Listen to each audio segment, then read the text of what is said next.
So today I'm coming to you guys from the PC, not the Mac. It's because we've got a special treat. So after doing the design sprint last week, I was feeling pretty exhausted. Takes a lot of work.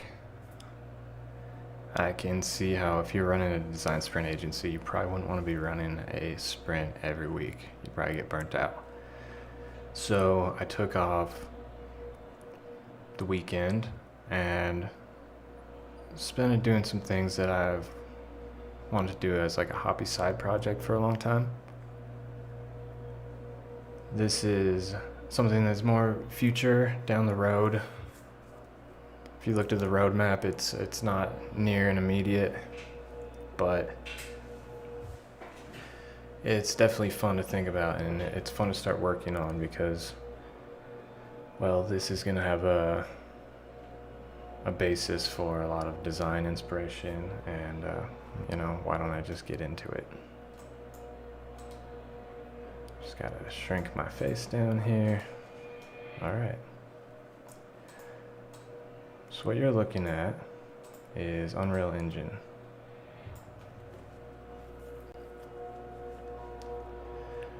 Now I started looking at Unreal Engine to do some film actually some years ago, working on some architecture visualization.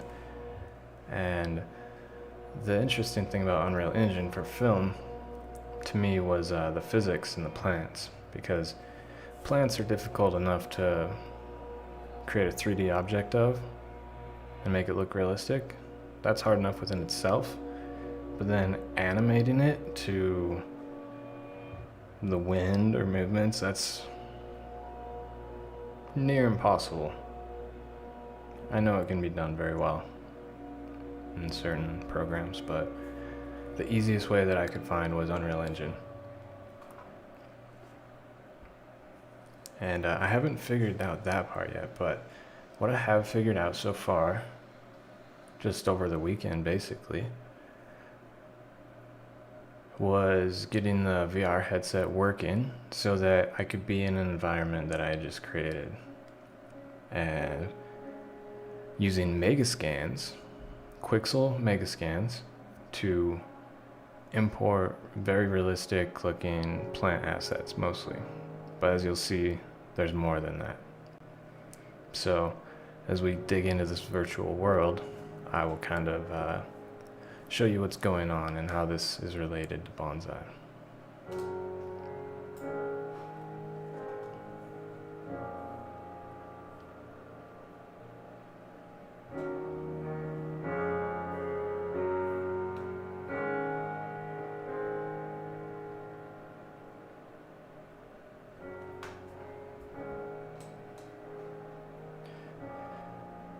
All right. First of all, let's just dig in the VR so we can see what I've come up with so far.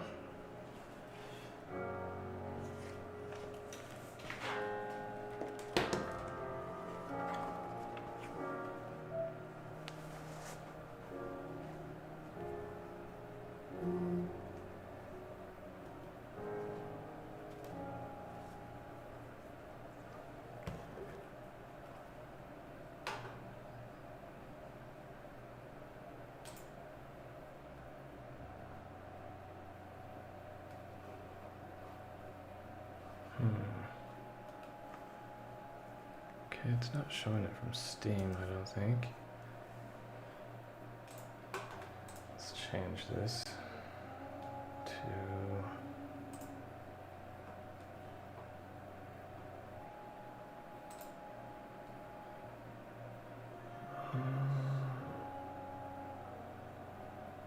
Oculus? Yeah.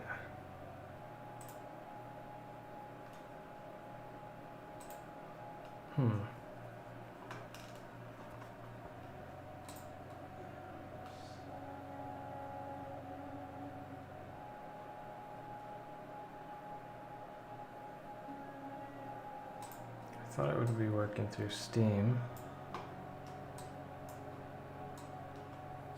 It's working in my headset, but it's just not showing up on the live stream.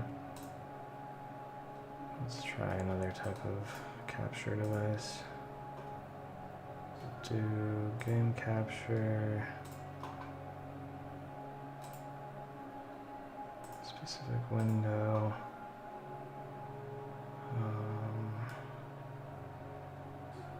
VR view. No, it's my preview. Oculus HMD. Should totally work.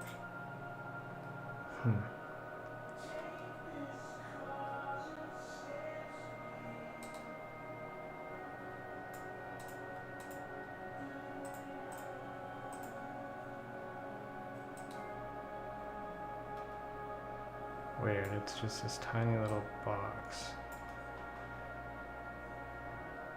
What if I just do a display capture?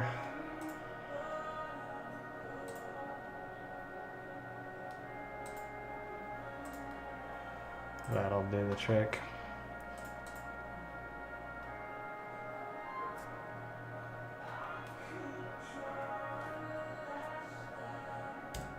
Let's make sure this was working. Yep.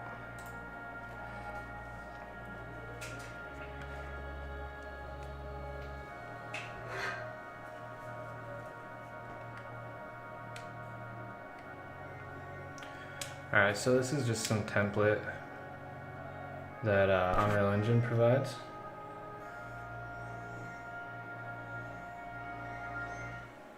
As you can see over here,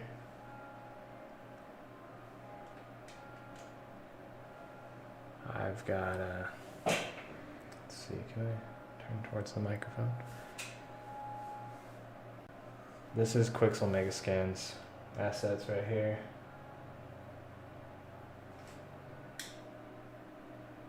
So what we have is a shipping container with organic 3D assets and some like temple ruin type things, some temple ruin assets, and also some rocks from Iceland, as well as some mushrooms.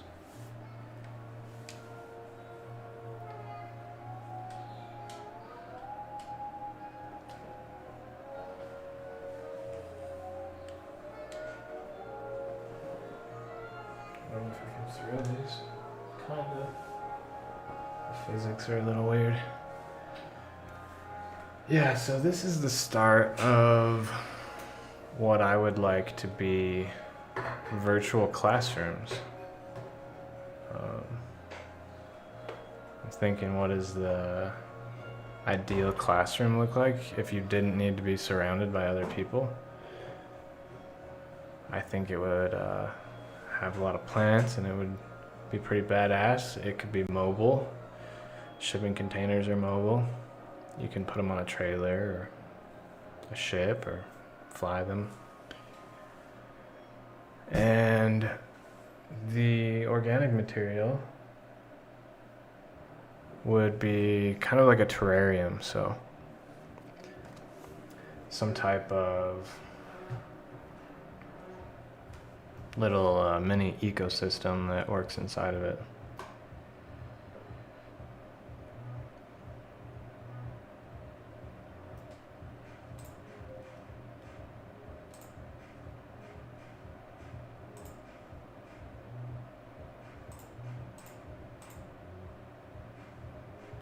Let's see.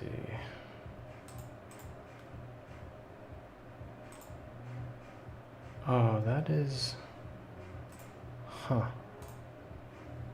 I don't know. I'll have to figure out how to get all this VR stuff working through the live stream later.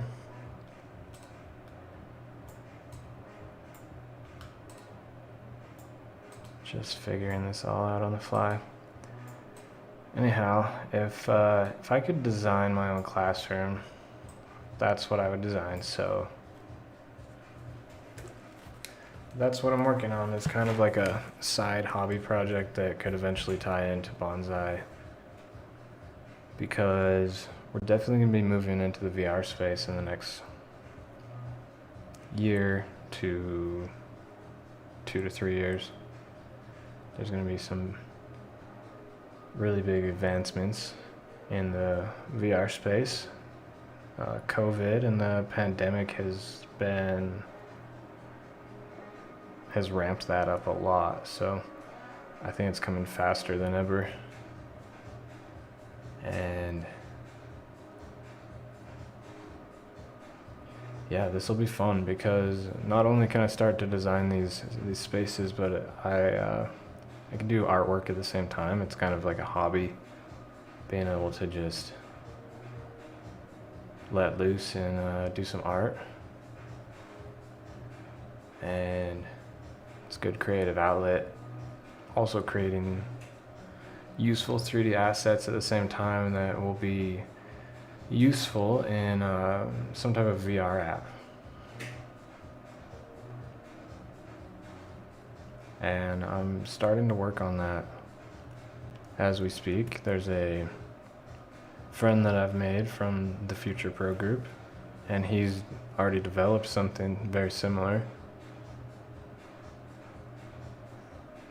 I think we're gonna find some ways to mesh what we're working on, and I think this could be a reality, something that we could integrate with the Bonsai tool within the next month or so. So this is coming a lot faster than I expected, which is why I'm taking a little bit of time off to just start creating some artwork, because eventually that's going to need to be made. It's not a priority at the moment, but it's pretty fun. And I wanted to prove that I got all the tech working. So I got the VR headset working with it. I've got a Unreal Engine game running in here. Next thing we could do, like I'm just barely learning Unreal Engine right now as we speak. So, what if I were to say, wonder what would happen if I said 2 players, play offline.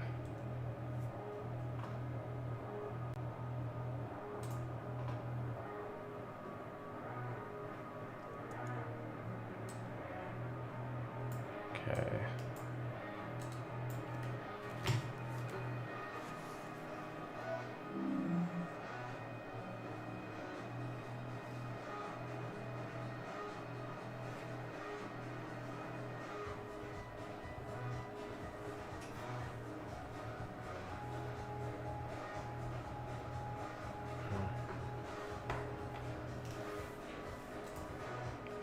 Yeah, I have a lot to learn. I'm gonna need to figure out how to get multiple people in there, and then I think learning like the lighting and the rendering of different shots, I think that'll be the easier part for me, because I'm fairly familiar with that sort of thing. But the multiplayer interactivity, I think learning about that type of architecture is really important when you're first building something, because you want to be able to scale it, and scalability is really all in like the foundational type of architecture a lot of the time. So I should definitely take some courses on learning how to do different types of VR spaces, multiplayer architecture. Another thing I want to look into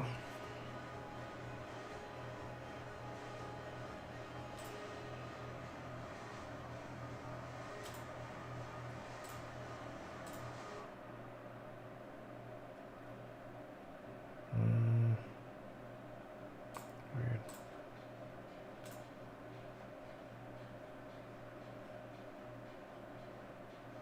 Sorry, just pulling up my web browser so you can see it.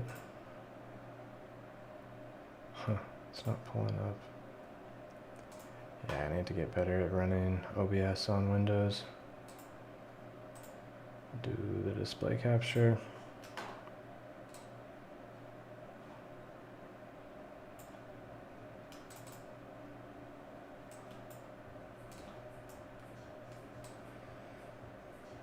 Okay, that's pretty good. Let's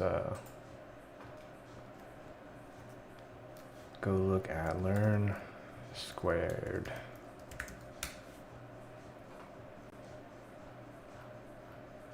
Now, when we're talking about learning Unreal Engine, I have a feeling that this is one of the places to do it. I mean, you have a Beeple testimonial right there. What more do you have to say? Yeah, the course I really want to take in here would be this Unreal Environments course. I think that would pretty much teach me everything that I'll need other than that multiplayer architecture stuff that I was talking about. So I can probably learn that type of stuff through YouTube for free, but I think when you're first learning the skill, you want to get like the workflow down. You want to see how a professional does it in context of a real project, like as soon as possible, because you can learn all the fundamentals, you can read all the documentation, you can watch all the tutorial videos on YouTube even, and those are kind of piecemeal, so you don't get to see like from start to finish how a professional's workflow would look. So that's why I think it's YouTube has its place, and then different LMSs have their place. I've never used Learn Square before. It looks super awesome though. I'm excited to try it out. Does creating environments in Unreal Engine scare you? So well, those days are about to be over. Basically just paint these visible Pulling from his bag of industry secrets, Joe Garth is going to help you create incredible looking environments for your projects in record time. This is a man who started out by making fan art and mods in the Far Cry and Crysis level editors, only to get noticed and hired by the gorgeous Rebirth short, and now runs his own company. He worked on Quixel's gorgeous Rebirth tech.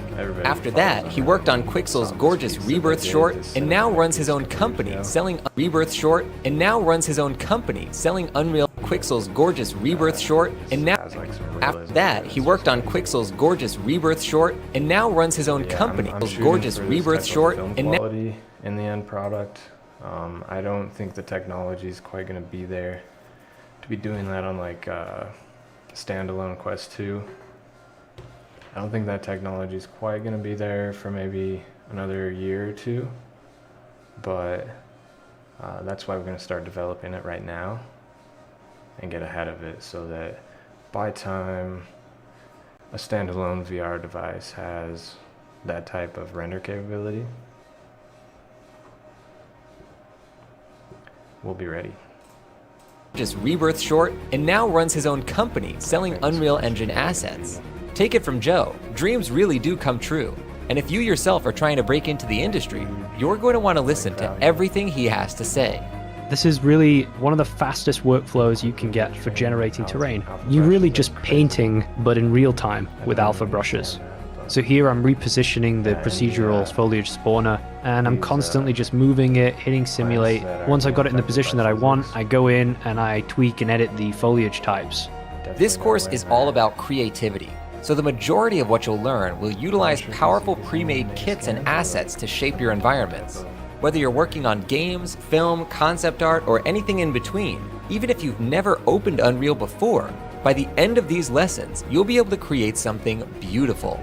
Not only will this course show you the best practices when using pre-made kits like Brushify, but it actually includes all the premium assets Joe uses during the course. That means that your course purchase will get you everything includes all the premium assets during the course that Joe uses during the course.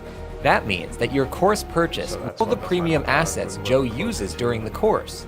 That means that your course purchase will get you everything you see here at no additional cost. Armed with the knowledge you're about to learn and these powerful tools, there is no telling what you'll create. Sign up today and begin your journey at learnsquared.com.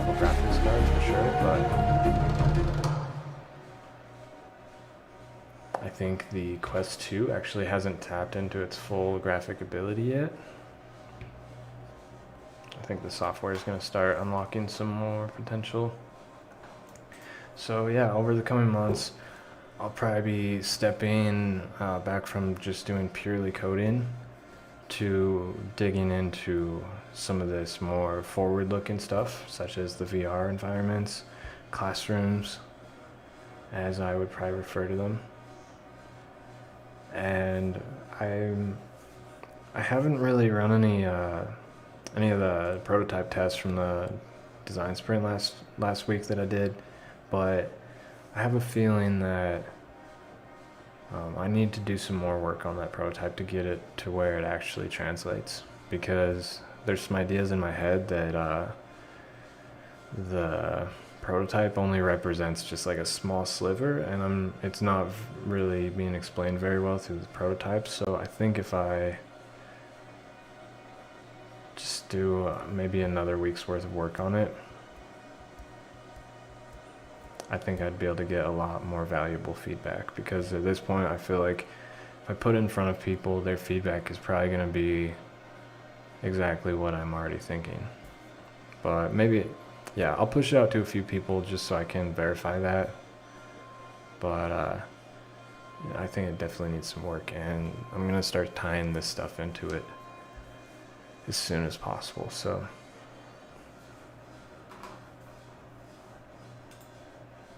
stay tuned, my friends. I'm gonna probably take, I'll try and work on this virtual stuff, the VR stuff, maybe once a week or so. So stay tuned. I'll probably start making some playlists for the VR stuff. I made a playlist yesterday for everything design, Figma related. One of the YouTube viewers had asked for something like that. And then I'll start making some playlists for categorizing all the different coding tutorials. And eventually I'll find a home for all of that on bonsai.so. So that's not up there yet. That'll be coming in the next probably 2 to 3 weeks. All right. Have a good night, guys. Peace.